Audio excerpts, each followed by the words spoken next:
चलिए भाई, पिछली क्लास में हमने स्टार्ट किया था कैल्सिनेशन और आज हम स्टार्ट करने वाले। अब यहाँ पर अगर हम बात करते हैं रोस्टिंग की, तो रोस्टिंग क्या होती है ये समझने से पहले आप मुझे बताओ कि हम कौन सा स्टेप पढ़ रहे हैं। हम पढ़ रहे हैं कन्वर्जन ऑफ कंसंट्रेटेड और इनटू ऑक्साइड ओर। तो कन्वर्जन ऑफ कंसंट्रेट और इनटू ऑक्साइड ओर यानी कि कंसंट्रेशन के बाद जो हमारे पास हो रहा था उसको ऑक्साइड ओर में कन्वर्ट करना था। उसको अगर ऑक्साइड ओर में कन्वर्ट करना था, उसको अगर ऑक्साइड और में कन्वर्ट करना था तो दो प्रोसेस थे, एक था आपका कैल्सिनेशन, दूसरा था रोस्टिंग। तो डेफिनेशन पहले क्या लिखेंगे, process of heating of ore at high temperature but below its melting point in presence of air.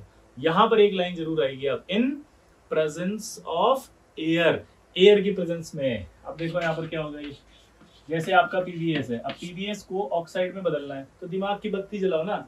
Sulphide को ऑक्साइड में बदलना तो ऑक्सीजन तो चाहिएगी ना।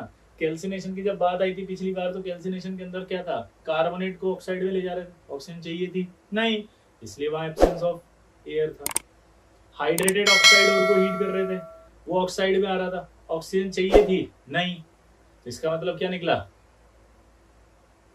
यहाँ पर भी हीट करने पर एनहाइड्रस फॉर्म आ रही है, यानी ऑक्सीजन नहीं चाहिए थी, इसलिए वो एब्सेंस ऑफ एयर था।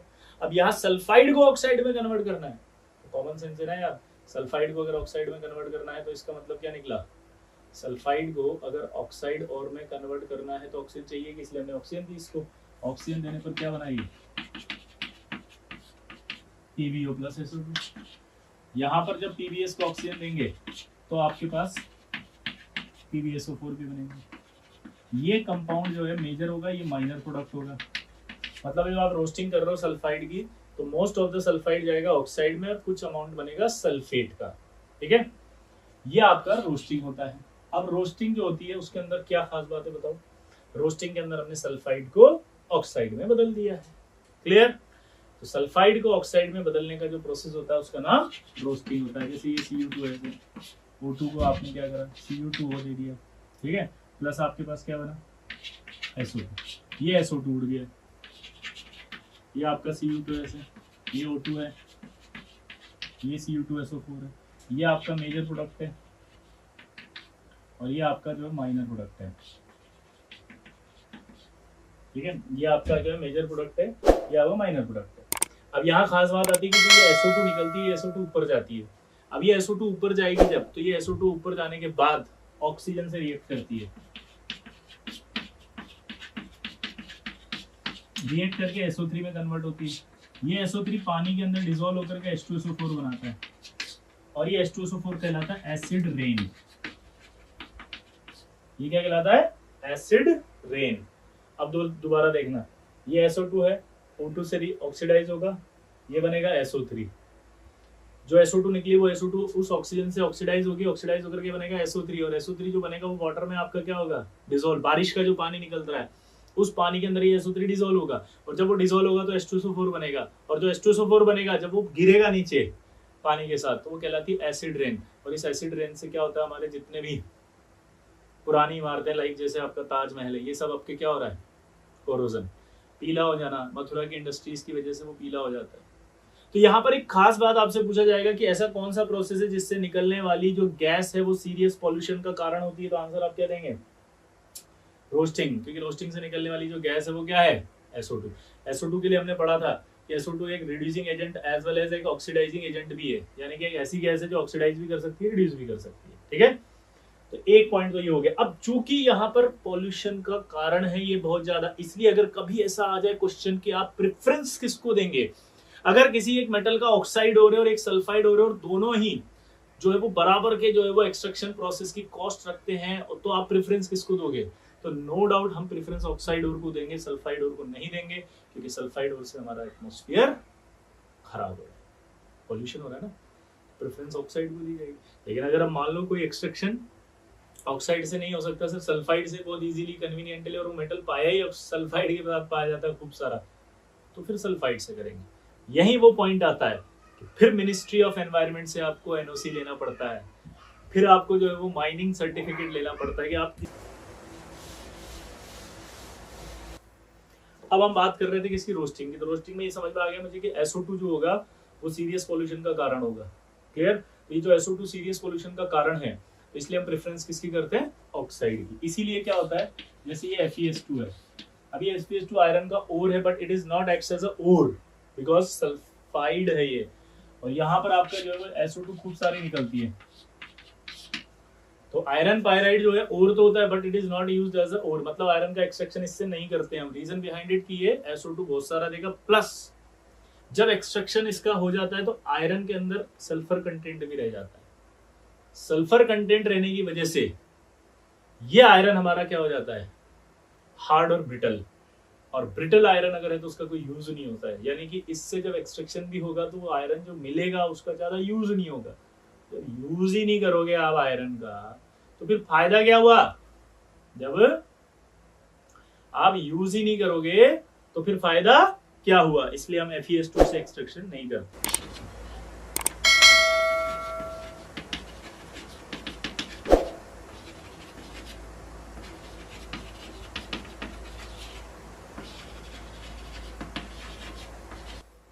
कैल्सिनेशन और रोस्टिंग किस में किए जाते हैं? तो आप बोलेंगे कि कैल्सिनेशन और रोस्टिंग जो होते हैं वो रिवर्बरेटरी फर्नेस में किए जाते हैं। क्या बोला, जल्दी बताओ। कैल्सिनेशन और रोस्टिंग कहाँ किए जाएंगे? तो आप बोलोगे कैल्सिनेशन और रोस्टिंग रिवर्बरेटरी फर्नेस में किए जाएंगे। दोबारा बोलना, कैल्सिनेशन और रोस्टिंग कहाँ किए जाएंगे? जल्दी बताओ। रिवर्बरेटरी फर्नेस में किए जाएंगे। दोबारा बोलो, कैल्सिनेशन और रोस्टिंग कहाँ किया जाएगा? Reverberatory furnace. तो ये एक फिक्स फर्नेस होता है रिवर्बरेटरी फर्नेस, इसमें किए जाते हैं। उसको थोड़ा सा हाइपोथेटिकली समझते हैं कि एक फर्नेस मान लो, मैं आपको थोड़ा विजुलाइज करने के लिए बता रहा हूँ। उसमें कुछ सेक्शंस होते हैं, लाइक एक गोला मान लो, उस पर ढक्कन लगा हुआ है तो ढक्कन हटा दिया। ध्यान से सुनना, वापस से बता रहा हूँ। एक फर्नेस मान लिया इस तरह से लंबा है, यहाँ पर गोले हैं, ढक्कन लगे हुए, ढक्कन हटा दिया, ढक्कन लगा दिया। ठीक है, फील लेना। ऊपर से और डाल देते हैं पहले तो उस फर्नेस में। फर्नेस से जब और गया अंदर, तब यहां पर मुझे ऐसा काम करना है जिससे मेरे पैसे कम लगे, कॉस्ट कम आए। दोबारा से बोलना, ऐसा काम करना है जिससे कि हमारी कॉस्ट कम आए। फील लेना, ऐसा काम करना है जिससे हमारी कॉस्ट कम आए। ठीक, तो यहां पर जो है इस रिवर्बरेटरी फर्नेस में आपने डाल दिया उस ओर को। अब हमें देखना है कि ऑक्सीजन की जरूरत है या नहीं, क्योंकि ऑक्सीजन की जरूरत है तो ऑक्सीजन दो, नहीं है तो मत दो, क्योंकि ऑक्सीजन के भी पैसे लगते हैं। तो जब हमने देखा इस फर्नेस के अंदर कि यार हमें ये कार्बोनेट हो रहे हैं या ऑक्साइड हो रहे हैं, तो हमें पता है कि जब सिर्फ हीट देंगे जिससे ये ऑक्साइड में कन्वर्ट हो जाएगा, हाइड्रेटेड ऑक्साइड, और से पानी निकल जाएगा, कार्बोनेट टूट करके ऑक्साइड में आ जाएगा। तो हम ये ढक्कन बंद कर देते हैं, ऑक्सीजन पास नहीं करते। जब हम देखते हैं कि यार ये सल्फाइड हो रहे, तो हम ढक्कन खोल देते हैं और फिर हम उसमें ऑक्सीजन पास कर देते हैं। हीटिंग वही रहती है, बिलो इट्स मेल्टिंग पॉइंट, याद है, सेम हीटिंग रहेगी। तो हीट करने पर क्या हुआ? आपने ऑक्सीजन भी भेज दी। तो जब ऑक्सीजन पास कर दिया तब प्रोसेस का नाम है रोस्टिंग। ऑक्सीजन भेज दिया, रोस्टिंग। ऑक्सीजन नहीं भेजा तो इसका मतलब क्या है? कैल्सिनेशन। फील आ गई? और कुछ नहीं है यहाँ पर, ऑक्सीजन का कोई लॉजिक नहीं है सिवाय पैसे के। एक बात दिमाग में बिठा लेना, भैया पैसे बच रहे हैं तो काय ऑक्सीजन दे रहे हो, पैसे लग रहे हैं तो मत दो ऑक्सीजन, और पैसे बच सकते हैं आगे तो आप दो। पैसे कैसे बच सकते हैं? मैंने आपको पिछली क्लास में बताया था, सल्फाइड का जब रिडक्शन अगर हो डायरेक्ट तो उसकी कॉस्ट बहुत ज्यादा आती है, और ऑक्साइड का रिडक्शन होता है तो उसकी कॉस्ट बहुत कम आती है। जैसे सल्फाइड का अगर आप रिडक्शन करोगे तो मान लो 2000 रुपए लगते हैं, लेकिन अगर सल्फाइड को ऑक्साइड में कन्वर्ट करते हो तो सिर्फ 200 रुपए लगते हैं, और 20 रुपए एक्स्ट्रा लगते हैं ऑक्सीजन। तो अब यहाँ पर जो बात आ रही है कि ऑक्सीजन भेजना या ना भेजना सिर्फ इस चीज पर डिपेंड कर रहा है कि आपके पैसे बच रहे नहीं बच रहे, फायदा हो रहा है नहीं हो रहा। ऐसा कुछ नहीं कि रोस्टिंग सल्फाइड के लिए होगी। अगर मान लो कभी कोई ऑक्साइड ओर हो और उस ऑक्साइड ओर के अंदर ऑक्सीजन भेजने से आपका फायदा हो रहा हो, तो क्या आप मना कर दो कि नहीं साहब ये तो ऑक्साइड हो रहा है, मैं तो नहीं करूंगा रोस्टिंग, क्योंकि यहाँ पर मैंने किताब में पढ़ा था कि ये रोस्टिंग सल्फाइड के लिए होती है, मैंने तो रटा हुआ है अच्छे से, सल्फाइड के लिए करते हैं। रटना नहीं है, फील लेनी है कि यार जो प्रोसेस है उस प्रोसेस के अंदर ऑक्सीजन देना या ना देना इस बात पर डिपेंड कर रहा है कि रिक्वायरमेंट है या नहीं है, फायदा है नहीं है, कॉस्ट कम हो रही है कि नहीं हो रही है।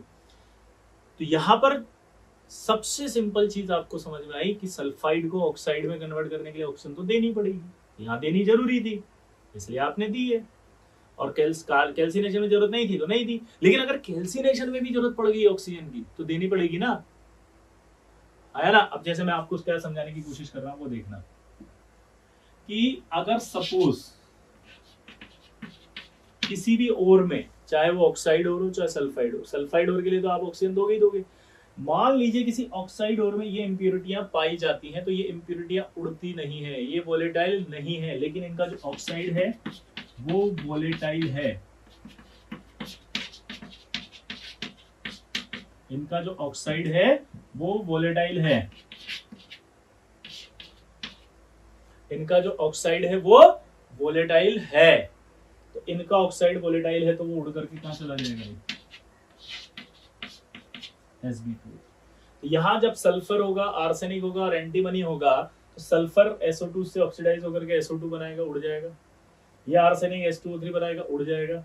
ये एंटीमनी ऑक्सीजन से रिएक्ट करेगा, Sb2 उड़ जाएगा। अब आप दिमाग की बत्ती जलाओ, क्या सल्फर आर्सेनिक एंटीमनी की जो इंप्योरिटियां हैं वो उसी प्रोसेस में उड़ गई।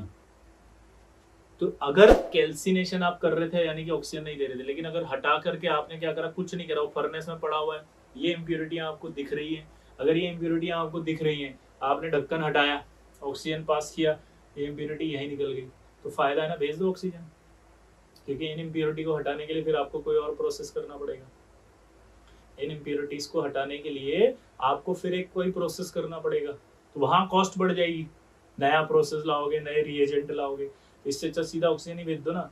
फर्नेस भी तैयार है, मेटल भी पड़ा हुआ है, सिर्फ ऑक्सीजन भेजनी, ढक्कन खोलो, ऑक्सीजन पास कर दो, सिस्टम भी तैयार है। तो फिर उस केस में क्या हो जाएगा, रोस्टिंग। तो यानी कि एग्जांपल क्या आया, SNO2 का। SNO2 एक ऑक्साइड और है। SNO2 एक ऑक्साइड और होने के बाद भी इसकी रोस्टिंग करते हैं। क्यों? क्योंकि इसके अंदर सल्फर आर्सेनिक एंटीमनी की इंप्योरिटियां पाई जाती हैं। ये इंप्योरिटियां नॉन वोलेटाइल होती हैं, परंतु इनके ऑक्साइड वोलेटाइल होते हैं। अगर आप इसका रोस्टिंग कर दोगे तो ये ऑक्साइड बन के उड़ जाएंगी, इसलिए हम इसका रोस्टिंग करते हैं। यानी एक सवाल आ जाए कि क्या किसी और में अगर नॉन वोलेटाइल इंप्योरिटी प्रेजेंट हो और उसका ऑक्साइड वोलेटाइल हो, तो आप कौन सा प्रोसेस करोगे, कैल्सिनेशन करोगे या रोस्टिंग? अगर वो और ऑक्साइड और है तो आप बोलोगे हम रोस्टिंग करेंगे। ठीक है, तो इसको बोला जाता है कि वोलेटाइल इंप्योरिटी नहीं है, लेकिन उनके ऑक्साइड अगर वोलेटाइल है तो रोस्टिंग की जाती है, चाहे फिर वो ऑक्साइड हो रही क्यों ना। इसको ऐसे भी बोल सकते हो कि अगर किसी मेटलिक और में ऑक्साइड में ऑक्सीडाइजेबल वोलेटाइल इंप्योरिटी, इसको क्या कहते हैं, ऑक्सीडाइजेबल वोलेटाइल इंप्योरिटी, क्या कहते हैं इसको बताओ, ऑक्सीडाइजेबल वोलेटाइल इंप्योरिटियां प्रेजेंट है तब भी रोस्टिंग करते हैं। ये रोस्टिंग भी होती है। तो अब दोनों एक ही फर्नेस में होते हैं, क्लियरिटी आ गई, इस केस में भी करते हैं। अब एक केस और देखो, ठीक है, मान लो ये हमारा आयरन है, इस आयरन का नाम होता है हेमेटाइट, और इस आयरन में इंप्योरिटी पाई जाती है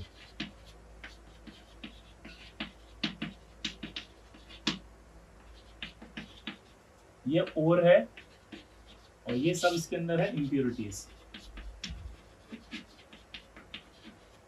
क्या बोला जल्दी बताओ, ये ओर है इसमें और इसमें सारी क्या पाई जा रही है, ये इंप्योरिटीज। क्या बोला जल्दी बताओ, ये ओर है और ये इंप्योरिटियां हैं।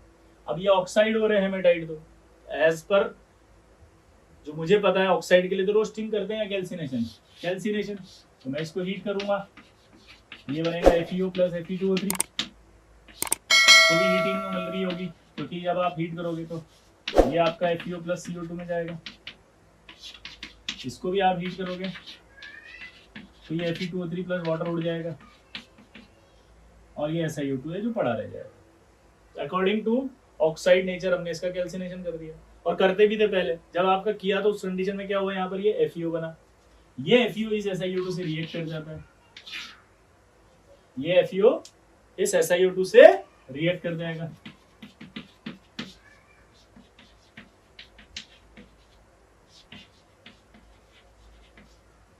तो आपका ये FeO SiO2 से रिएक्ट कर जाएगा तो बनेगा FeSiO3, और अगर FeSiO3 बनेगा तो क्या होगा, स्लैग।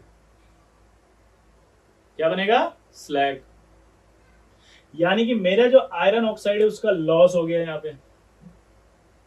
क्या हो, जल्दी बताओ, मेरे जो आयरन ऑक्साइड है उसका लॉस हो रहा है। ठीक है, तो साइंटिस्टों ने क्या किया, रिसर्च किया कि यार FeO को O2 से रिएक्ट करा के यहाँ पर बनाया आपका Fe2O3, और फिर ये जो FeO है इस Fe2O3 में कन्वर्ट हो गया, तो ये Fe2O3 इस SiO2 से रिएक्ट नहीं कर रहा था। तो यानी कि अब सोचो आप, सिर्फ आपको इस प्रोसेस में ऑक्सीजन भेजनी थी, ऑक्सीजन जैसे ही भेजोगे FeO ऑक्सीडाइज होकर Fe2O3 में आ जाएगा, और ये Fe2O3 फिर इस SiO2 से रिएक्ट नहीं करेगा। और अगर रिएक्ट नहीं करेगा तो फायदा क्या हुआ, फायदा क्या हुआ, आयरन का लॉस नहीं हो रहा ना मेरे, फायदा हो गया ना कि ऑक्सीजन, तो मैंने कहा ना बहुत कम प्रोसेस पैसे लगते हैं, ऑक्सीजन भेज दी तो ऑक्साइड आपका इस Fe2O3 में आ गया, और फिर हमारा स्लैग नहीं बन रहा। अब स्लैग क्या होता है, अभी आप यहाँ सोच रहे होंगे, तो मैं आपके छोटे छोटे डाउट्स क्लियर करता हूँ। पहला ध्यान से सुनना, पहला डाउट तो ये होगा कि रोस्टिंग क्या ऑक्साइड और के लिए कर सकते हैं, तो आंसर है नहीं कर सकते, लेकिन कंडीशंस है। कंडीशन तो क्या है, अगर मान लो ऐसी इंप्योरिटी आ रही है जो वोलेटाइल नहीं है लेकिन ऑक्साइड वोलेटाइल है, तो कर सकते हैं। दूसरा, लोअर ऑक्सीडेशन स्टेट वाला ऑक्साइड है, उसको हायर ऑक्सीडेशन स्टेट वाले ऑक्साइड में कन्वर्ट करना है, तो कर सकते हैं। क्या बोला जल्दी बताओ, लोअर ऑक्सीडेशन स्टेट वाले ऑक्साइड को अगर हायर ऑक्सीडेशन स्टेट वाले ऑक्साइड में कन्वर्ट करना है तो कर सकते हैं। क्या बोला जल्दी बताओ, लोअर ऑक्सीडेशन स्टेट वाले ऑक्साइड को अगर हायर ऑक्सीडेशन स्टेट वाले ऑक्साइड में कन्वर्ट करना है तो कर सकते हैं। अगला, स्लैग क्या होता है, ये एक इम्प्योरिटी है, थोड़ी देर बाद अभी आपको स्लैग का मतलब समझ में आ जाएगा। तो आप अपने दिमाग में स्लैग को लेकर जो भी डाउट है ऐसे उड़ा दो, भाग गया एक तो डाउट। चलो दूसरा डाउट क्या आएगा, ये FeO इससे रिएक्ट कर रहा है, ये क्यों नहीं कर रहा। इसका एक छोटा सा लॉजिक आपको दे सकता हूं मैं, अगर आपको याद हो तो ये +2 होगा, ये +3 होगा। पॉजिटिव चार्ज अगर बढ़ता है तो आपको पता है एसिडिक नेचर बढ़ता है, तो इसका पॉजिटिव चार्ज बढ़ रहा है, एसिडिक नेचर बढ़ रहा है, ये भी एसिडिक ही होता है, तो एसिडिक एसिडिक रिएक्ट नहीं करते बल्कि एसिड और बेस रिएक्ट करते हैं, इसलिए FeO कर रहा है, ये नहीं कर रहा है। ठीक है, इसलिए ये रिएक्ट नहीं कर रहा। फिर तीसरा डाउट आएगा कि ओवरऑल बताओ आपकी क्या कर सकते हैं, ओवरऑल आपको पता है आयरन में रोस्टिंग कर सकते हैं। चौथा डाउट, अगर इसमें Fe2O3 में ये सब इंप्योरिटियां नहीं होती तो फिर क्या आपको जरूरत पड़ती रोस्टिंग की, नहीं, फिर तो सीधा इसका क्या करते हैं अपन, कैल्सिनेशन, ताकि इसमें ऑर्गेनिक मैटर उड़ जाए, कोई वोलेटाइल इंप्योरिटी तो वो उड़ जाए, इसका सरफेस एरिया बढ़ जाए और रिडक्शन आसान हो जाए। अगला स्टेप, इस तरह के नए नए सवाल बना सकता है। क्या सवाल बनाया बताओ, अगर Fe2O3 यानी हेमेटाइड में इंप्योरिटियां एब्सेंट हो, Fe2O3 में हेमेटाइड है, हेमेटाइड में अगर इंप्योरिटियां एब्सेंट हो तो क्या आप उसका कैल्सिनेशन करेंगे या रोस्टिंग, तो आंसर क्या आएगा, कैल्सिनेशन। तो इसलिए कभी कभी क्या है कि मतलब जैसे NCERT आप पढ़ोगे तो उसमें आयरन के लिए क्या लिखा होगा, आयरन का कैल्सिनेशन ऑब्लिक रोस्टिंग कर लेते हैं, ऑब्लिक करके। तो कंडीशन हो गई कि अगर इंप्योरिटियां एब्सेंट है तो आप कैल्सिनेशन करो, इंप्योरिटी है तो रोस्टिंग करो, ताकि आपका लॉस ना हो। तो NCERT ने ऑब्लिक करके क्यों लिखा, उसकी डेप्थ मैंने आपको बता दी है।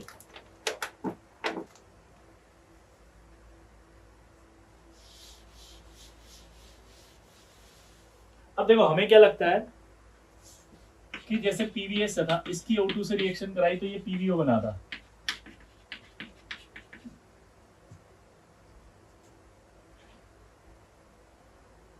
तो इसको देख के क्या फील आ रही है कि रोस्टिंग के अंदर जितना सल्फाइड है वो सारा ऑक्साइड में कन्वर्ट हो जाता है, ऐसा फील आ रही है ना। लेकिन ऐसा जरूरी नहीं कि हमेशा होगा। जैसे ये आपका CuFeS2 है, जब इसका रोस्टिंग किया जाता है तो ये आपका सिर्फ FeO बनता है, Cu2S अभी भी Cu2S ही है, यानी जो इसके अंदर सल्फाइड पार्ट है वो अभी भी सल्फाइड ही है। क्या वाला जल्दी बता मैंने, इसके अंदर जो सल्फाइड पार्ट है वो अभी भी सल्फाइड पार्ट ही है, इसके अंदर जो सल्फाइड पार्ट है वो अभी भी सल्फाइड पार्ट ही है।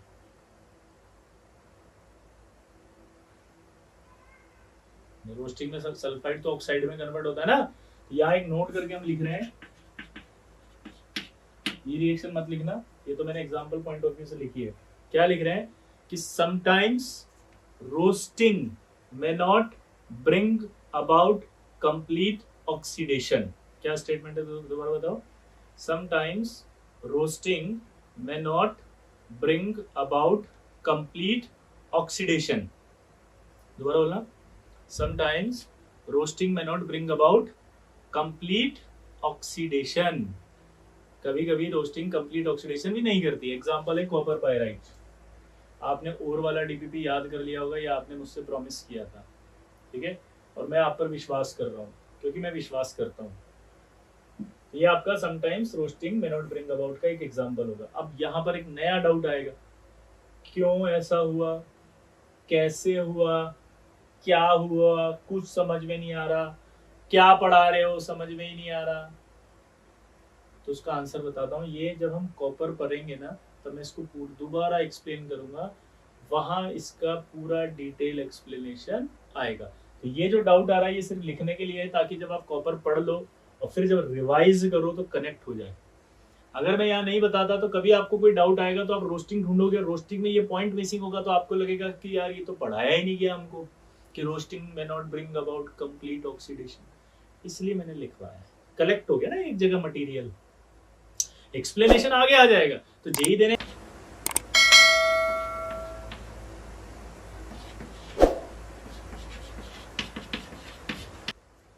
डेल्टा जी पॉजिटिव है, लेकिन जब ऑक्साइड का रिडक्शन कर रहे हो आप तो सीधा सीधा डेल्टा जी नेगेटिव आता है। तो जब किसी रिएक्शन का डेल्टा जी पॉजिटिव आता है तो आप रिएक्शन को आगे नहीं ले जा सकते। जब किसी रिएक्शन का डेल्टा जी पॉजिटिव आता है तो रिएक्शन आगे नहीं जाती। अगर आपको ले जाना है तो टेम्परेचर हाई करना पड़ेगा। इसका टेम्परेचर अगर हाई कर दोगे आप तब जाके रिएक्शन डेल्टा जी बनेगी नेगेटिव। हाई टेम्परेचर अगर हम मेटलर्जी की इंडस्ट्री में या किसी भी इंडस्ट्री में देते हैं तो इलेक्ट्रिसिटी से आता है। वो इलेक्ट्रिसिटी के जो बिल आते हैं वो बहुत हाई होंगे। अगर वो इलेक्ट्रिसिटी के बिल बहुत हाई होंगे तो आपकी कॉस्ट बहुत बढ़ जाएगी। वो जो मैं 2000 रुपये बार बार बोल रहा था ना, वो यही है कि सब इसका रिडक्शन कर रहे हैं 2000 रुपये, इसका रिडक्शन कर रहे हैं 200 रुपये लग रहे हैं। तो मैंने क्या कहा था कि ऑक्सीजन बेच दो 20 रुपये की। तो 20 रुपये की ऑक्सीजन बेचते क्या होगा, वो सल्फाइड जो होगा वो ऑक्साइड में आ जाएगा, ऑक्साइड में आते ही 200 रुपये खर्च हो रहे हैं। तो टोटल 2000 में से 220, समझ गए बात कितना, बहुत ज्यादा प्रॉफिट हो गया। तो एक साइंटिस्ट थे एलिंगम, उन्होंने समझाया था ये। अभी हम एलिंगम डायग्राम आएगा तब बात करेंगे इन सब के बारे में, ठीक है। उन्होंने ये समझाया था कि भाई एक स्टेप इन्वॉल्व करो ये, ठीक है, जिससे कि आप जो रिडक्शन ऑक्साइड का करोगे तो फायदा हो जाएगा बहुत ज्यादा। तो 2000 को अचानक 220 पे लेके इतना प्रॉफिट बढ़ा दिया उन्होंने। रोस्टिंग इसलिए रिक्वायर्ड होती है ताकि आप इस सल्फाइड ओर को ऑक्साइड में कन्वर्ट कर सको, ऑक्साइड में कन्वर्ट करके आप अपनी इकोनॉमिकल कंडीशन बेटर कर सको, कॉस्ट कम कर सको, प्रॉफिट बढ़ा सको, इसलिए हमें रोस्टिंग जरूरत पड़ती है। ये आपका रोस्टिंग समाप्त। ठीक, अब रोस्टिंग के बाद ये अपन ने ऑक्साइड में कन्वर्ट कर ली। अब आएगा रिडक्शन। रिडक्शन को समझना, ली के काका ने मांगी अलमारी, money, generator, car, fridge, CD, नी स्नेह, प्रभा ही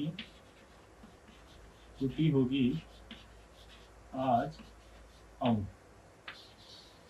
यहाँ देखो आप, ये ली के काका ने मांगी अलमारी है, ये आपके याद आया आपको इलेक्ट्रोमेटलर्जी से होते थे, ये पायरो से होते थे और ये आपके हाइड्रोमेटलर्जी से होते थे। तो अब हमें रिडक्शन की बात करनी है। अगर ये सारे इलेक्ट्रोलिसिस से यानी इलेक्ट्रो मेटलर्जी इन्वॉल्व थी तो इनका रिडक्शन होता है इलेक्ट्रोलाइटिक रिडक्शन, यानी कि यहां से यहां तक आपका इलेक्ट्रोलाइटिक रिडक्शन होगा। इजी है क्योंकि इलेक्ट्रो मेटलर्जी होगी तो इलेक्ट्रोलिसिस होगा, इलेक्ट्रोलिसिस होगा तो उसी में रिडक्शन हो जाएगा। इनको आप देखोगे तो इनमें जो है वो क्या होगा, ऑक्सीजन स्ट्रांगली बॉन्डेड होगा। इनमें क्या होगा, ऑक्सीजन स्ट्रांगली बॉन्डेड होगा। स्ट्रांगली बॉन्डेड होगा तो आप इस ऑक्सीजन को खींच नहीं सकते, नहीं खींच सकते तो आपको रिड्यूसिंग एजेंट स्ट्रांग देना पड़ेगा। अगर रिड्यूसिंग एजेंट स्ट्रांग देना पड़ेगा, रिड्यूसिंग एजेंट अगर स्ट्रांग देना पड़ेगा,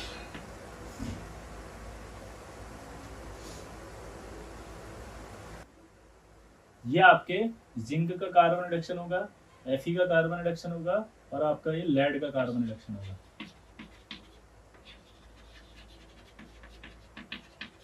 ठीक है, इनके कार्बन रिडक्शन आप कर सकते हो और एक टिन का भी।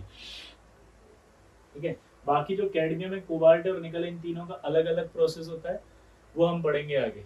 जैसे इसका आएगा मॉन्स प्रोसेस, तो वो ऑर्डर्स प्रोसेस में निकल जाएगा, मतलब इसका इंडिविजुअली होता है अलग से प्रोसेस, तो वो प्रोसेस इनसे कनेक्टेड नहीं है, इसलिए इनके नहीं लिखे अपन ने। ठीक है, क्लियर हो गया। यहां अगर आप देखोगे इनका होता है एल्यूमिनियम रिडक्शन। क्या होता है इनका? Aluminium reduction. नीचे आएंगे तो ऑक्सीजन की एफिनिटी क्या होगी? कम। आया ना? नीचे आने पर ऑक्सीजन की एफिनिटी क्या होगी? कम। और अगर ऑक्सीजन एफिनिटी कम होगी तो क्या होगा? ऑक्सीजन इजीली निकलेगा। ऑक्सीजन एफिनिटी कम होगी, इजीली निकलेगा। इजीली निकल रहा है, इसका मतलब सेल्फ रिडक्शन। क्या होता है? सेल्फ। इसका भी सेल्फ होता है, इसका भी सेल्फ होता है, इसका भी सेल्फ होता है। नीचे आने पर ऑक्सीजन एफिनिटी कम हो रही है। अगर ऑक्सीजन एफिनिटी कम हो रही है नीचे आने पर, तो क्या होगा? ऑक्सीजन निकालने की इच्छा हो जाएगी खुद ही, तो इनका खुद ही क्या होता है? सेल्फ रिडक्शन, अपने आप ही ऑक्सीजन निकाल देंगे। ठीक है, अब यहाँ आपको एक डाउट आ गया फिर से कि लेड में आपने 2 लिखा, एक ये लिखा, एक ये लिखा। तो लेड में 2 इसलिए लिखा कि अगर आप ये लेते हैं कार्बन रिडक्शन तो लो ग्रेड हो रहेगा, और अगर आप ये लेते हैं सेल्फ रिडक्शन तो हाई ग्रेड आएगा। क्लियर? लो ग्रेड और हाई ग्रेड और पे डिपेंड करेगा।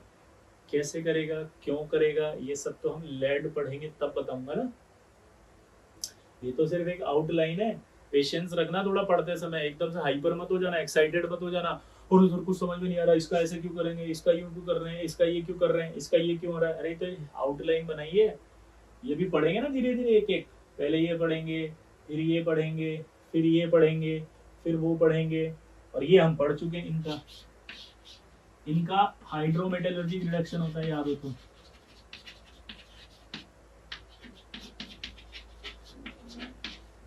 क्योंकि मैंने कहा था हाइड्रोमेटलर्जी होती है इनके, तो हाइड्रोमेटलर्जिक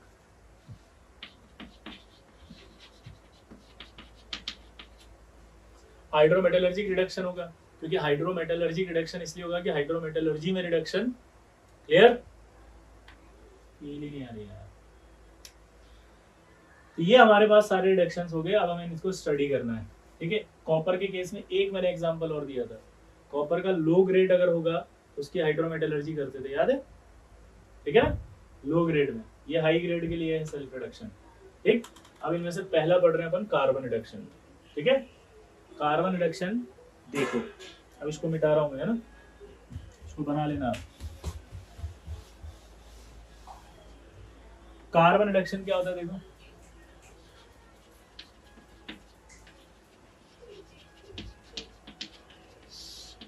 कार्बन रिडक्शन की जब बात करते हैं तो हम लेते हैं मेटल ऑक्साइड प्लस कार्बन, जिससे बनता है कार्बन मोनोऑक्साइड। फिर कार्बन मोनोऑक्साइड भी इसको रिड्यूस करता है। तो पहला सवाल तो हमारे पास यही आ गया, क्या कार्बन मोनोऑक्साइड होता है रिड्यूसिंग एजेंट या कार्बन? दोनों होते हैं। अब कभी कभी क्या होता है, टेम्परेचर डिपेंडेंट चीजें होती है, तो कोनों में से कोई ज्यादा हो जाता है, कोई कम हो जाता है। ये हम पढ़ेंगे एलिंगम डायग्राम में। ठीक है, अभी आपसे पूछा जाएगा कभी भी सवाल, तो आप क्या बोलेंगे? कार्बन रिडक्शन मेथड में रिड्यूसिंग एजेंट कौन होता है? तो आप क्या बोलेंगे? कार्बन एंड कार्बन मोनोऑक्साइड दोनों। अब होता क्या है इसमें देखो, अब इसमें हम मेटल ऑक्साइड को लेते हैं, मेटल ऑक्साइड के साथ हम क्या डालते हैं? Coke powder. पहला सवाल, कोक पाउडर क्यों? पाउडर ही क्यों? पाउडर ही क्यों? क्योंकि पाउडर फॉर्म लेंगे तो सरफेस एरिया बढ़ जाएगा। सरफेस एरिया अगर बढ़ जाएगा तो रिडक्शन इजियर हो जाएगा। क्या बोला जल्दी बताओ? सरफेस एरिया अगर बढ़ जाएगा तो रिडक्शन इजियर हो जाएगा, इसलिए हम इसको कोक पाउडर लेते हैं।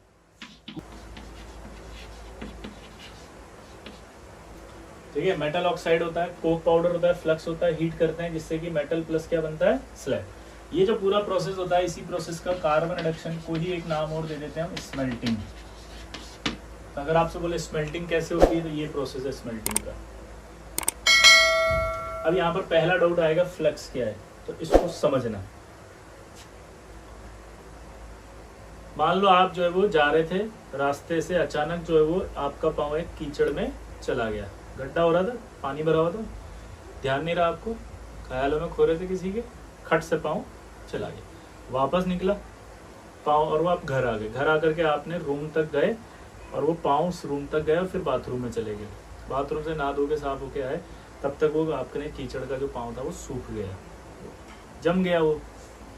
अब देखो उस फ्लोर पर आपने जो कीचड़ का पाँव रखा वो जमा हुआ है, अब उसको आपने झाड़ू लगाया तो साफ नहीं हुआ, लेकिन आपने उसमें अब क्या करेंगे, जब झाड़ू लगाएंगे और साफ नहीं होगा तो आप पानी डालोगे, पानी डाल करके आप उसको थोड़ा सा ऐसे ऐसे करके वाइपर से साफ कर दोगे। लिटरली अगर मैं कहूँ तो पानी फ्लोर पर डालना वो भी एक इम्प्योरिटी है, और पहले से जो इम्प्योरिटी उसमें जमी हुई थी वो भी एक इम्प्योरिटी है, दोनों इम्प्योरिटी है।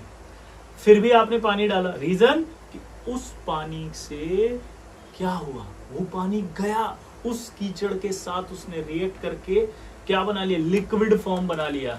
वो लिक्विड फॉर्म ऐसी फॉर्म थी जिसे हटाना आसान था, इसलिए मजबूरी में पानी डालना पड़ा आपको। यानी कि फ्लक्स क्या है, एक एडिशनल सब्सटेंस है जो यूज होता है अनवांटेड इंप्योरिटीज को हटाने के लिए। फ्लक्स क्या है, एडिशनल सब्सटेंस है जो यूज होगा अनवांटेड इंप्योरिटीज को हटाने के लिए, क्योंकि फ्लक्स जब हम डालेंगे तो अंदर कोई इंप्योरिटी अगर है तो वो फ्लक्स उससे जाके रिएक्ट करेगा और बना देगा स्लैग। ये जो स्लैग बनता है इसे हटाना आसान होता है, ठीक है, इसलिए हमें फ्लक्स डालना पड़ता है। और फ्लक्स जो होते हैं हमारे पास वो दो तरह के होते हैं। फ्लक्स की डेफिनेशन चाहो तो नोट कर लेना, क्या बोला मैंने, additional substance that are used to removal of unwanted impurities, that are used to removal of unwanted impurities। Type of flux की बात करें तो दो तरह के होते हैं, एसिडिक फ्लक्स और बेसिक फ्लक्स। एसिडिक फ्लक्स अगर हम बात करेंगे तो वो होते हैं आपका SiO2, P2O5, ठीक है, B2O3 और Na2B4O7। बेसिक फ्लक्स की बात करेंगे CaO, MgO, FeO, CaCO3, MgCO3, CaCO3.MgCO3।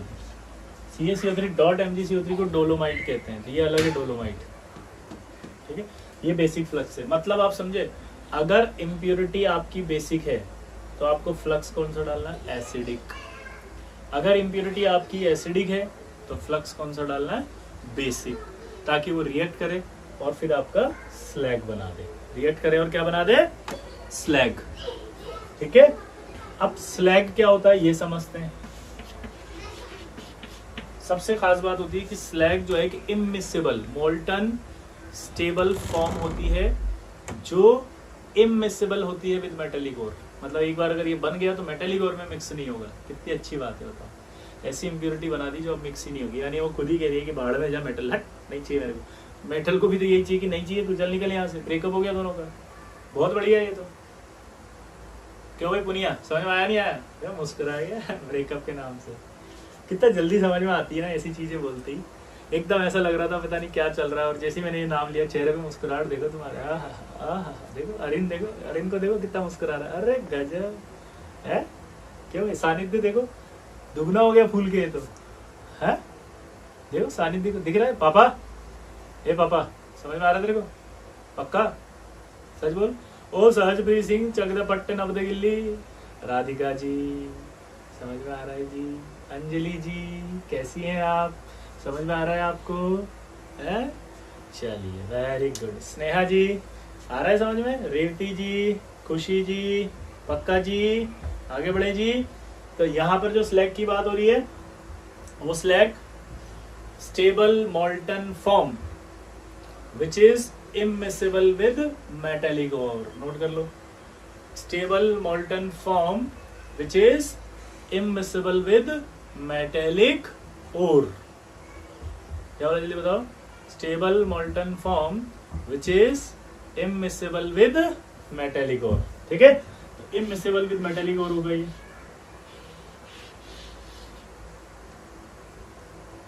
दूसरी बात, ये मेल्टिंग पॉइंट कम रखेगा, लो मेल्टिंग पॉइंट है मेटेलिक ओर। क्यों, मेल्टिंग पॉइंट कम होने से जल्दी मेल्ट हो जाएगा और फिर ऊपर आ जाएगा, ये जैसे ऑयल आता है पानी के ऊपर। तीसरा, ये डेंसिटी भी कम रखेगा, ऑब्वियस सी बात है, ऊपर आ रहा है तो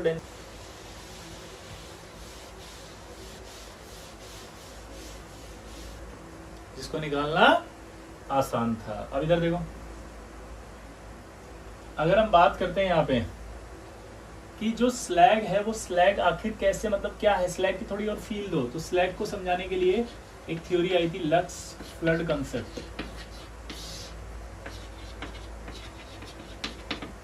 क्या ये lux flood concept? Lux flood concept की जब बात करते हैं तो ये O-2 होता है, ये आपका क्या होता है, डोनर। अगर कोई डोनर है तो ये होगा आपका बेस। अगर ऑक्साइड आयन एक्सेप्टर है तो वो होगा एसिड। क्या बोला जल्दी बताओ? ऑक्साइड आयन डोनर होगा तो क्या होगा, वो बेस। ऑक्साइड आयन एक्सेप्टर होगा तो एसिड। दोबारा बोलो, ठीक है। ये लक्स फ्लड ने बोला। हमने 3 एसिड बेस कॉन्सेप्ट पढ़े थे अभी तक। पहला एसिड बेस कॉन्सेप्ट कौन सा था? आरएनएस। आरएनएस कहता है कि अगर H+ निकलेगा तो एसिड और OH- निकलेगा तो बेस। दूसरा आया ब्रॉन्स्टेड। ब्रॉन्स्टेड ने कहा था कि अगर H+ रिलीज होगा तो वो एसिड, H+ एक्सेप्ट करेगा तो बेस। तीसरा एक और आया था, क्या? लुईस, कैसे भूल सकते हो आप? लोन पेयर डोनेट करेगा तो बेस, एक्सेप्ट करेगा तो एसिड। चौथा आज आ गया लुईस के बाद lux flood concept. Oxide donor अगर कोई है तो बेस, ऑक्साइड एक्सेप्टर है तो acid. Lux flood concept high temperature पर मेटलर्जिक प्रोसेस पर ही लगता है। क्या बोले? हाई टेम्परेचर पर जो मेटलर्जिक प्रोसेस होते हैं उन्हीं पर लगता है। क्या बोले जल्दी बताओ? हाई टेम्परेचर पर जो मेटलर्जिक प्रोसेस होते हैं उन्हीं पर लगता है, ठीक है। अब यहाँ पर एक नोट आएगा, क्या नोट आएगा देखना जरा, कि अगर CaO या SiO2 आ जाए तो ये बनेगा CaSiO3। अब आपसे पूछा जाएगा कि इसमें बेस कौन है और एसिड कौन है, जल्दी बताओ। तो आप इसको आयनाइज करके देखो क्या बन रहा है। अगर इसको आयनाइज करोगे तो Ca+2 आएगा और ये SiO3 2- आएगा। ये आपका Ca+2 आएगा, ये आपका SiO3 2- आएगा। यहाँ पर ऐसा नहीं लग रहा है SiO3 2- आया तो ये ऑक्साइड आयन इसमें जुड़ गया। अगर ये ऑक्साइड आयन इसमें जुड़ गया तो अब आप सोचो क्या हुआ। ऑक्साइड आयन जुड़ रहा है मतलब ये एक्सेप्ट कर रहा है, यहाँ ऑक्साइड आयन बचा नहीं मतलब ये डोनेट कर रहा है। ये डोनर हो गया, ये डोनर हो गया तो ये बेस हो गया, ये एक्सेप्टर हो गया तो ये एसिड हो गया।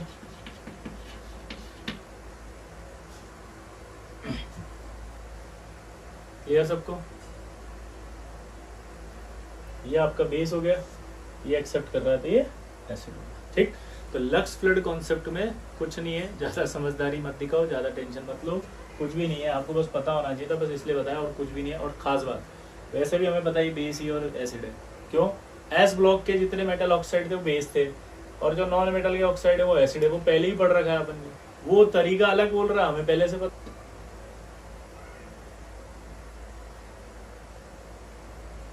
दिमाग लगाते हैं हम। मान लो हमें क्या करना था, रिडक्शन। अब रिडक्शन करने के लिए हमने क्या करा, उसको ओर को डाल दिया एक फर्नेस में। लाइक ये फर्नेस है, इसमें अपन ने ओर को डाल दिया। अब ये ओर हीट कर रहे हैं इसको। अच्छा, रिडक्शन खास बात होती है मोल्टन फॉर्म में होता है। मोल्टन फॉर्म में क्यों करते हैं, ये भी क्वेश्चन पूछेगा आपसे कि रिडक्शन कौन सी स्टेट में ज़्यादा अच्छा होगा। मोल्टन फॉर्म में, क्योंकि मोल्टन फॉर्म में सरफेस एरिया ज़्यादा होगा तो ईजियर होगा रिडक्शन। इसको दूसरा भी बोल सकते हैं थर्मोडायनेमिक्स के हिसाब से, कि अगर आप सॉलिड और मोल्टन की बात करोगे तो मोल्टन फॉर्म में डेल्टा एस ज़्यादा होगा। मोल्टन फॉर्म में क्या होगा, डेल्टा एस यानी कि एंट्रोपी चेंज ज़्यादा होगा तो रिडक्शन फास्ट होगा, क्योंकि डेल्टा जी नेगेटिव ज़्यादा आएगी। तो यहाँ पर एक खास बात बता रहा हूँ कि यार इसको मोल्टन करना ही पड़ेगा, यानी कि आपने टेम्परेचर दिया, कब तक देना है, जब तक ये मोल्टन फॉर्म में नहीं आ जाए, मतलब इसके मेल्टिंग पॉइंट तक आपको देना पड़ेगा। अब आप हीट तो इस फर्नेस को कर रहे हो, पता लगा फर्नेस का मेल्टिंग पॉइंट ही कम है किसके, इसके मेल्टिंग पॉइंट से, तो इससे पहले ही फर्नेस मेल्ट हो जाएगा। इससे पहले ही फर्नेस मेल्ट हो गया भाई। वो जो 5 करोड़ रुपए मिलने वाले थे वो सब बर्बाद हो गए। कटोरा पकड़ा दिया एक और जा, तब तक उठना मत साले जब तक कि 5 करोड़ पूरे नहीं थे, क्योंकि यूएस कॉन्ट्रैक्ट बहुत स्ट्रांग होते हैं। पूरे 5 करोड़ बर्बाद हो गए। तब बगल वाले ने पूछा क्या हुआ भाई, कहाँ बैठा हो, बोला बहुत बड़ा गलती कर दिया। कि कहाँ गलती कर दी है? बोला आईसी रिडक्शन कर दिया, साला दिक्कत हो गया हमारे साथ। तो हम दिमाग लगा लिए भाई अपन ऐसा गलती नहीं करेंगे, अब 5 करोड़ का सवाल है। तो हम रिफ्रैक्टिव मटेरियल्स लगा देते हैं, मतलब अंदर एक ऐसे मटेरियल की कोटिंग कर दो पहली, जिसमें अगर ये ऐसा नहीं होता कि यहाँ से हीट, ये बने होते चैम्बर्स अंदर भेजने के लिए, है ना, हीट चैम्बर बने होते हैं मतलब अंदर जाने के लिए, ठीक है, इसको डायरेक्ट हीट करने के लिए। तो अपन ने क्या करा कि डायरेक्ट हीट कर रहे हैं,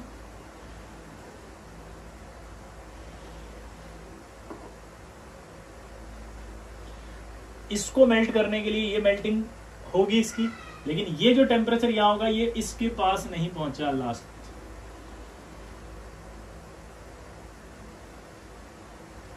ये क्यों नहीं पहुंचा?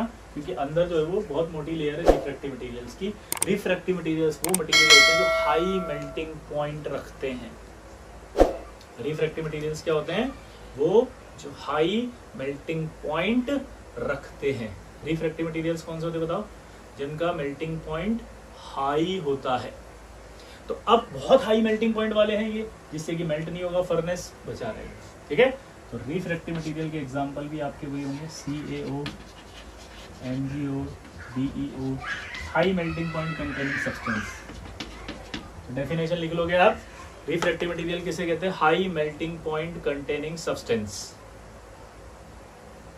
High melting point containing substance.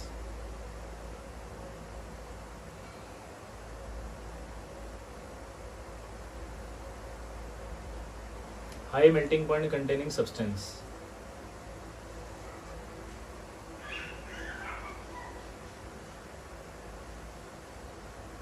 Clear? जैसे एक एग्जांपल से और समझ सकते हो, अगर मेरे को गरम गरम चाय एकदम प्लास्टिक का ग्लास आते हैं ना आजकल, उसमें पकड़ा दी तो मैं जैसे ही पकड़ूंगा मेरा हाथ जल जाएगा। तो अगर वो चाय इतनी गर्म हुई कि उस प्लास्टिक के ग्लास को भी पिघला सकती है, अगर वही गरम गरम चाय मैं थर्मस के अंदर डालता हूँ तो कोई फर्क नहीं पड़ता, मेरा हाथ थोड़ी जलता, मैं तो आराम से पकड़ के लाता हूँ। क्योंकि उस थर्मस के अंदर आपने देखा होगा अंदर एक लेयर होती है, वो लेयर उस टेम्परेचर को बाहर नहीं आने देती। तो वो जो लेयर थर्मस के अंदर है, उसी तरह से फर्नेस के अंदर भी जो लेयर है उसका नाम है रिफ्रैक्टिव मटेरियल। उसको क्या कहेंगे हम? Refractory materials.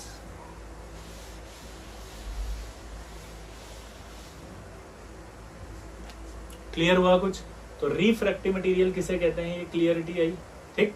अब एक पॉइंट और यहां पर आएगा, कार्बन रिडक्शन को ही स्मेल्टिंग कहते हैं।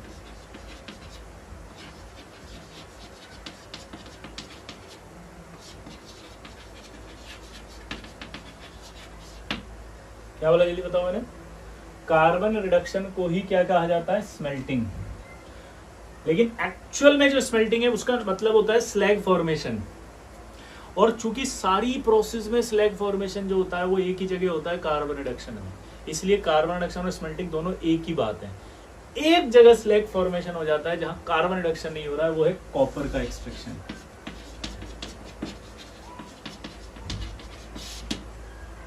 कॉपर का एक्सट्रैक्शन जब मैंने अभी बताया कि कॉपर का सेल्फ रिडक्शन होता है, तो कॉपर के अंदर कार्बन रिडक्शन तो ले ही नहीं सकते आप। कार्बन रिडक्शन अगर नहीं ले सकते और स्लैग बन गया, तो एक्चुअल मैंने क्या कहा था, स्लैग बनने को ही कहते हैं स्मेल्टिंग। तो स्लैग बन रहा है तो स्मेल्टिंग तो हो रही है, लेकिन कार्बन रिडक्शन तो हो ही नहीं रहा। आपने तो कहा था कार्बन रिडक्शन को स्मेल्टिंग कहते हैं। यस, क्योंकि बाकी सारे जितने भी केसेस हैं उनमें कार्बन रिडक्शन में ही बनता है वो स्लैग। तो यहाँ थोड़ा सा कंफ्यूजन बच्चों को आता है कि सर स्मेल्टिंग समझ में नहीं आ रही। और मैं यहाँ ये कहता हूँ कि आप क्या पता नहीं क्या समझने की कोशिश कर रहे हो, इसलिए समझ में नहीं आ रही। बहुत सिंपल स्टेप है कि आपको कार्बन रिडक्शन और स्मेल्टिंग एक ही बोलना है, चाहे कुछ भी हो जाए। लाइक जैसे मैंने बोला जिंक में स्मेल्टिंग होती है, हाँ। कार्बन रिडक्शन होता है, हाँ। लाइक आयरन में स्मेल्टिंग होती है, हाँ। कार्बन रिडक्शन होता है, हाँ। लाइक मैंने पूछा आपका लेड जो है अगर लो ग्रेड और है उसमें स्मेल्टिंग होती है, हाँ। कार्बन रिडक्शन होता है, हाँ। लाइक कॉपर में स्मेल्टिंग होती है, हाँ। कार्बन रिडक्शन होता है, नहीं। बस। या आप अपनी भाषा में लिख लो कि कार्बन रिडक्शन और स्मेल्टिंग एक ही होती है, बस कॉपर को छोड़ के। कॉपर में स्मेल्टिंग होती है, कार्बन रिडक्शन नहीं होता, बस दैट्स इट। कुछ भी कंफ्यूजन नहीं है। क्लियर? आई होप आपको आज का लेक्चर समझ में आया होगा। अगली क्लास में हम पढ़ेंगे एल्यूमिनियम रिडक्शन, ठीक है। इसको अच्छे से याद करना, अच्छे से पढ़ना।